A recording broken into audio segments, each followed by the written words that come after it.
In today's video, I'm going to teach you how to connect Notion to Google Drive. If you work across both tools, linking them saves time and keeps your files where you need them. I'll show you two simple ways. Adding a live preview right on a page and connecting Google Drive to a database property so each row can reference the exact file it needs. First, the quick page embed. Open any Notion page where you want the file to appear. Paste a Google Drive link right into the page. Notion will pop up a small menu. Choose Paste as Preview. That tells Notion to render a rich, interactive block instead of a plain link. You'll see a clean card with the file's title and icon, and for items like docs, sheets, slides, PDFs, images, and videos. Notion shows a handy preview. You can click the block to open the file in Drive, or hover to reveal options. Drag the edges to resize the preview so it fits your layout.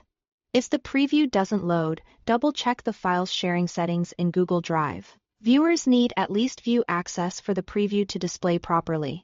This method is perfect for meeting notes, specs, or project hubs, where you want important Drive files visible at a glance without leaving Notion.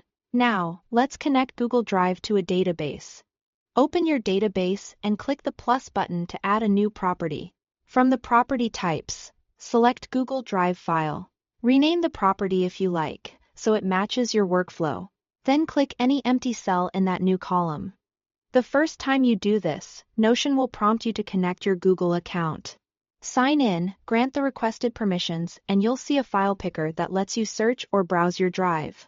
Select the file you want, and the cell immediately displays the file name with the Drive icon.